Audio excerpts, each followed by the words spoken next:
Estamos analisando os pontos prováveis de interpretação na aplicação do termo Babilônia, que aparece no versículo 8º do capítulo 14 do Apocalipse de Jesus, segundo São João.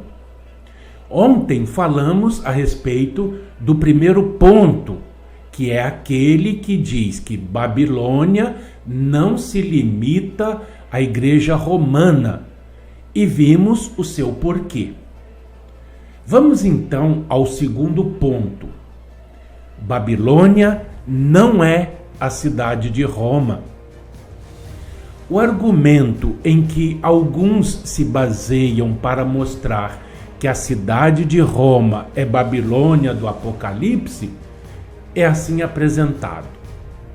O anjo disse a João que a mulher que ele tinha visto era a grande cidade que reinava sobre os reis da terra, e que as 7 cabeças da besta são 7 montes sobre os quais a mulher está sentada.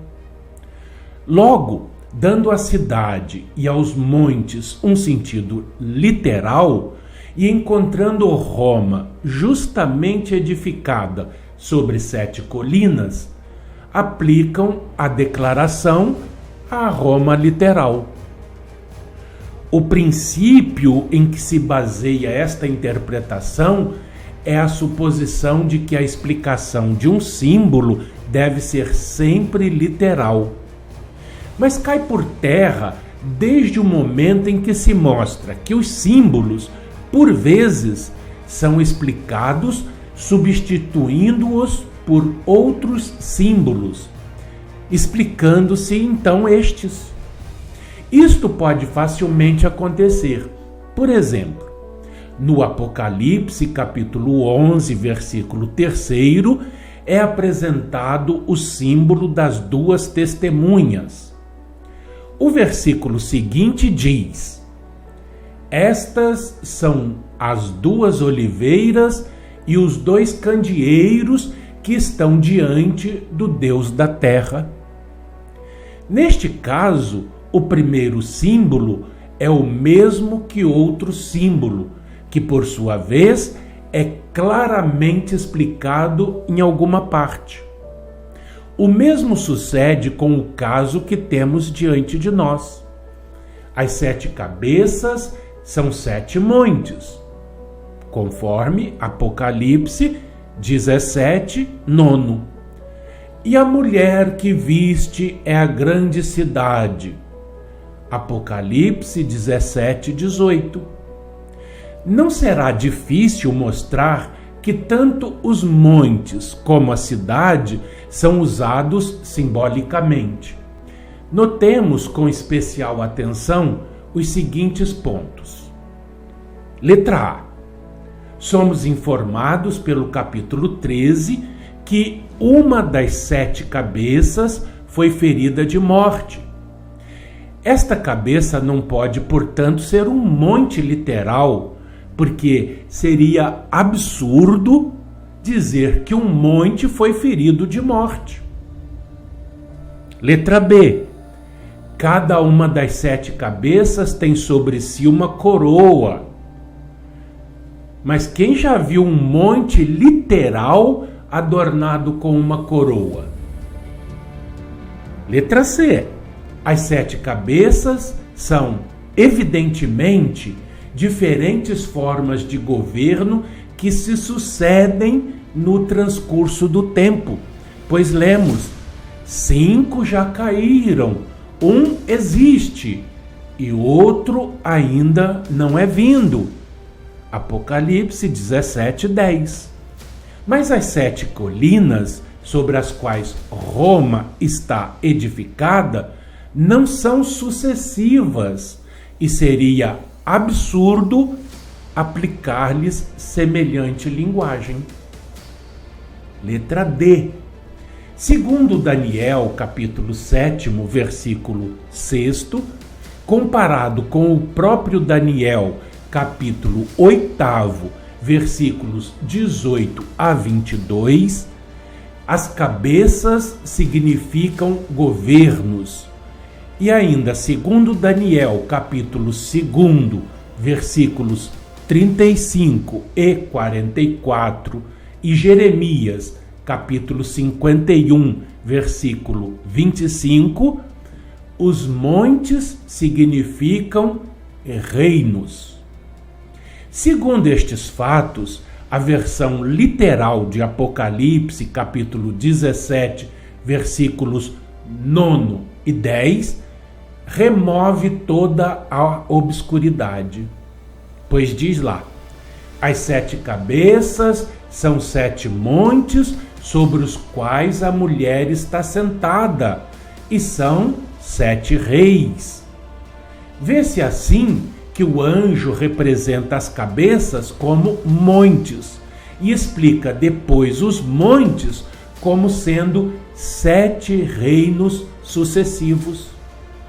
O significado é transferido de um símbolo para outro e então é dada uma explicação do segundo símbolo.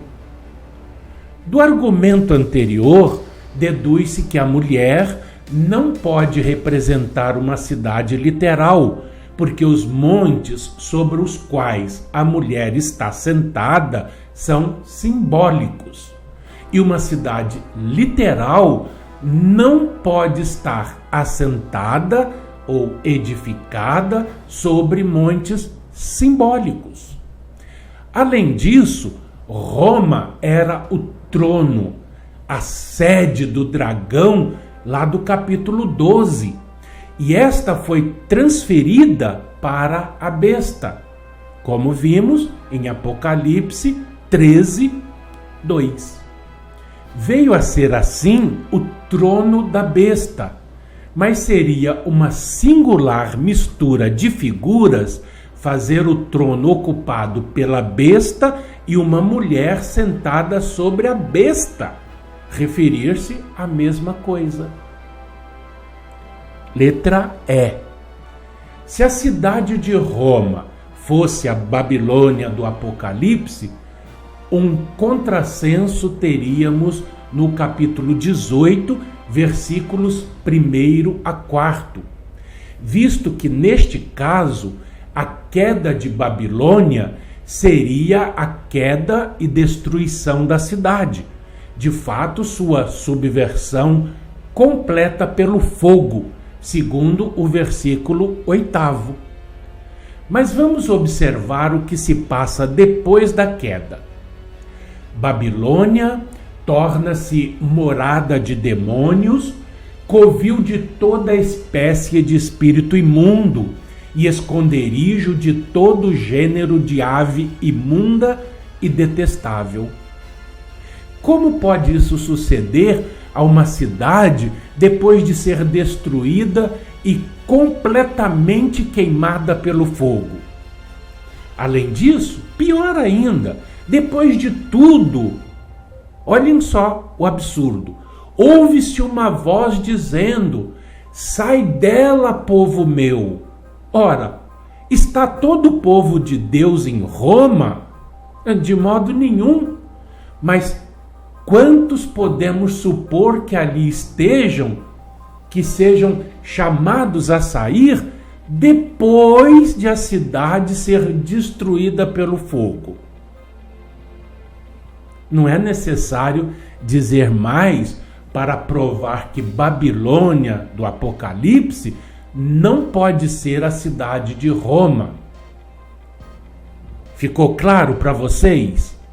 Então, depois vocês deem aí uma lida nesses pontos que indicamos do próprio Apocalipse, de Daniel e de Jeremias. Como sugestão, copiem o texto indicado num caderno e coloque assim, lado a lado, um do outro. Vocês verão como é espetacular essa forma e entenderão o texto com maior clareza. Ok? Então, amanhã nós veremos o próximo ponto, o terceiro e último. Um fraternal abraço a todos e até a próxima.